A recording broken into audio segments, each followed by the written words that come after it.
Hi, everybody. Welcome back to my channel. Last week, we were in conversation with Parth Vyas, who was solutions architect at Microsoft, and he shared his incredible story of how he got a job at Microsoft. If you haven't checked out that video, make sure you check it out. This link in the description below.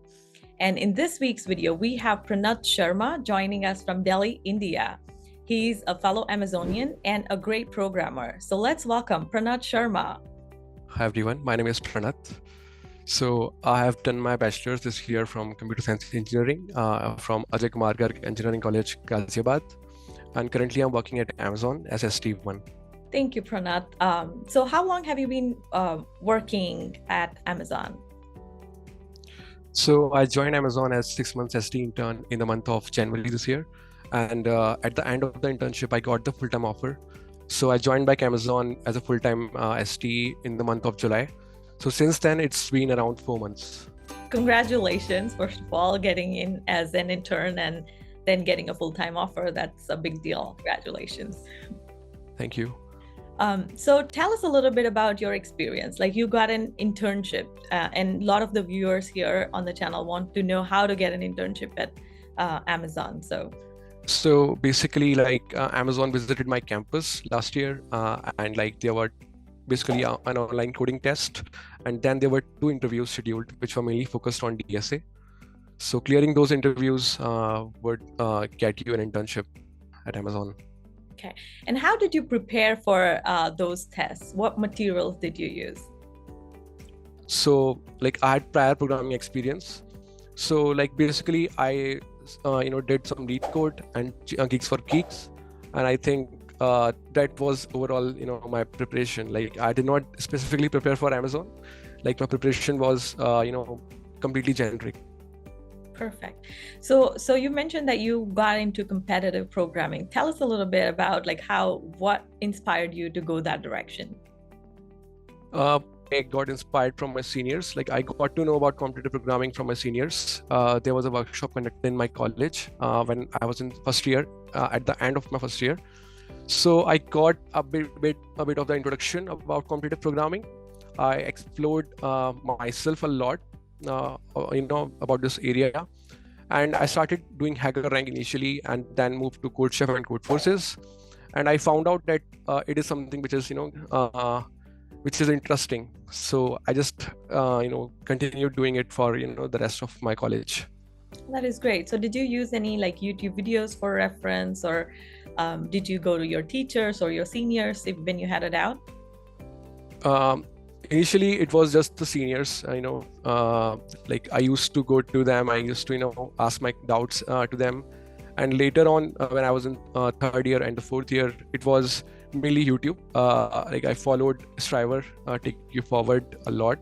His videos helped me. And after all, I would say it was basically practice. I just did part in a lot of contests on CodeChef and Codeforces. When I looked at your LinkedIn profile, I also saw that you won some of the competitive programming contests that you enrolled in. Would you like to share any of that? So there were a few coding contests in college on which I took part and got some good rank. And during my final year, it was ACM ICPC. So my team got selected from my college and we went to the regionals, Amritapuri regionals, and even the Gwalior regionals as well.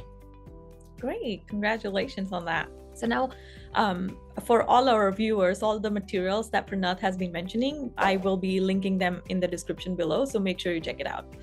Other than passing those 2 coding tests, did you have any formal interviews for Amazon? Initially, we had one coding round. And in that coding round, basically, there were 2 coding questions. And apart from that, there was one behavioral test also, and some aptitude questions. So after clearing that round, we had the selected ones had 2 interviews scheduled. Okay. And were there loop interviews that's 4 to 6 hour longs, or is it different for new graduates? It was not behavioral interview. It was just a behavioral round. It was just a online test kind of thing. Oh, okay. So it was not a hour-long verbal. No. There were 2 rounds which were mainly focused on DSA only. There were 2 questions asked in each round, and each round was of 1 hour. Okay, incredible. And did you have any verbal interview face to face? During my second interview, like my interviewer asked me about my work experience, working as an intern before in some other company, and like what all things I learned there, right? So yeah, I would say in that part only he judged me on my leadership principles. Great. And so when you prepared for, the leadership principle, I know Amazon has like a list on their site, but other than that, did you Right. use any preparation material? Did you do any mock interviews or anything like that? No, I basically just looked at the list of the leadership principles, and I went through one or two videos on YouTube explaining all the leadership principles. So basically, I got the leadership principles at the back of my mind, and while I was answering the questions, I made sure that I am following the STAR method and those leadership principles while answering those questions. So when you followed the STAR method, did it come naturally to you, or did you have to like force yourself to like say situation first, tasks, actions followed by results? But I would say like when you practice one or two interviews, I think it will be very easy for you to present your answers in a STAR method. Great. Yeah, it's great knowing that you practice with your friends. So you both interviewed each other and, both ended up working at Amazon. That's incredible. So Pranath, for students who are preparing for Amazon interview now, or, everybody else preparing for Amazon interview, what kind of mistakes do you think they should avoid? So first of all, like one major mistake which I think most of the people do is maybe I would say ignore the leadership principles. Like many people don't really care about these principles, but Amazon really focuses on these leadership principles, and they will definitely judge you based on these. Also, many people don't really know how to express their thought process during the interview.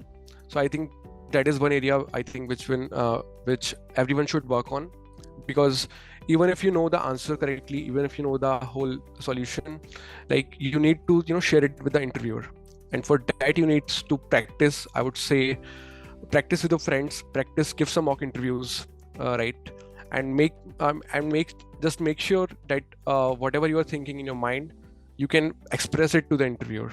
So basically he should know what is going in your mind, and like even if you are giving a solution, like, and let's say it's not going in the right way, so the interviewer can correct you, right? So it is very important to share your mind process, to share your thought process with the interviewer. That's a great point. From all the research that I did when I was preparing for my interview is that you should listen to your interviewer. They, if you're going in the wrong direction or a different direction than the interviewer wants to go in, they give you hints. So make sure you listen to them. They're not trying to like trip you down. They are just trying to help you. They're looking for people to hire and you're looking for a job. So definitely like listen to what they have to say, take those hints and go in those directions. That will definitely help you. And I'll also add— it's very true. I'll also add one more resources for the mock interview preparation. So there is a site called pramp.com where you can have unlimited free mock interviews. It can be technical, it can be behavioral. So make sure to check out those links in the description below. And I also have this video here. In that video, I'm explaining in detail on how you can access these unlimited free mock interviews on the pram.com. By the way, this video is not sponsored. It's just the resources that I found helpful, and I'm just sharing with you guys. So coming back to you, Pranath. So for your behavioral interview, how did you prepare? Like what materials did you use? Did you follow STAR method? Any resources that you used? Yeah, so I followed this STAR method only, and I also looked at the Amazon's leadership principles, and I kept those in the back of my mind when I was answering those questions. So did you particularly like any of the leadership principles, something that stood out to you when you were preparing? Yeah, like customer obsession for me, I would say it's a great principle. Like for Amazon, customers has always been the top priority, right? So, and the skill at which Amazon works, the impact it has on customers. So we know that, right? And like for each and every Amazonian, it is, a main source of drive. It is because we know the work which we are doing, it is impacting a lot of customers. So I would say customer obsession is one leadership principle which I found, which was I would say it enables us to push our limits to, our extent, to a certain extent. Absolutely, absolutely. And Amazon is big about inventing on behalf of our customers. So I totally get it. Thank you for sharing that. Yeah. So knowing what you know now, like what would you advise to the new, fellow students or other folks who are preparing for Amazon interview or in general FANG interviews? My advice would be to not specifically prepare for the FANG interviews. Make your preparation generic. Like for that, practice a lot of data structures and algorithms questions, and prepare 2 to 3 projects which you can showcase in your resume. Like have a sound knowledge of core subjects like OS, DBMS, computer networks. Great advice. So you mentioned about having or creating some sample projects. So talk to us a little bit about your experience. Like what projects did you do and how did you decide to choose them and what did you learn from them? I basically decided to make projects during my second year. I made few projects on Django. I chose the tech Django as backend, and for that I basically chose I chose to make clones of certain websites. Like for example, I made a clone of Intentionala and Zomato. So this is how I made my projects, and I later showcased in my resume too. A lot of students these days, they create a website of their project portfolio, or they show it on LinkedIn. So what was your method of showcasing all your projects? So I basically deployed the projects first. I made them live and then put them on my LinkedIn and on my resume. And whenever an interviewer asked me about my projects, first of all I just redirect them to my live website and then give a whole overview of the whole project through my site only, to the live project. That is incredible. That is incredible. Other than Amazon, did you give any other interviews? Yeah, I've given interviews for some other companies. They were not FANG companies, but there were some other companies like Capgemini, JustPay, right? So I interviewed for them. I got rejected in some of them, and got selected in in them also. So yeah. The interviews that you didn't make it through, what did you learn from those interviews? So initially I was lacking the knowledge of core subjects. Like my DS part, my data structures part, and the projects part were good, but I lacked the knowledge of the core subjects. So I decided to prepare them also, and later it helped me. Yeah, so sounds like the core concepts of data structures, and of course, having a strong coding background, you worked on that, and then later you made your way through Amazon. So it's a great story. Did you always want to work for Amazon? Yeah, like Amazon has always been my dream company. Back in the college, like I have seen seniors getting into Amazon, and I always knew the scale at which Amazon works, the impact it has on customers. So it has always excited me the most, even though my preparation was generic. But Amazon was always in back of my mind, like this is the place where I need to go. You had that gut feeling that someday you'll end up working for Amazon, even though your preparation were more generic. So great. That's incredible. So what is your best part about working at Amazon? For me, the managers, the mentor and other team members, they are very supportive. You can approach any of them and get your doubt resolved, right? And you don't need to follow a hierarchy to approach someone. You can simply ping them on Chime or Slack, and they will respond to you. And apart from that, that you are working with some of the smartest people in the industry, so there is always so much to learn from them. And I think that is what I like the most, working at Amazon. So it constantly challenges us. That's been my experience too, right? Working with the smartest people in the world, it kind of keeps you on your toes. You have lots of learning, and it's just great collaborating with great minds. Yeah, true. Right. So you haven't shared what Amazon subsidiaries do you work for? So I work for the fintech payments team in the fintech org. Great. Was that the first team you joined and you stayed with them?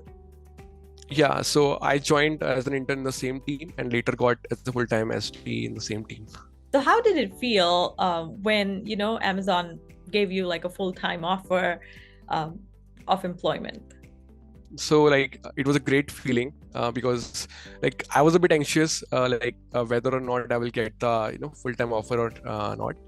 But like when I received it, it was a great feeling, I would say. Like I was very much excited.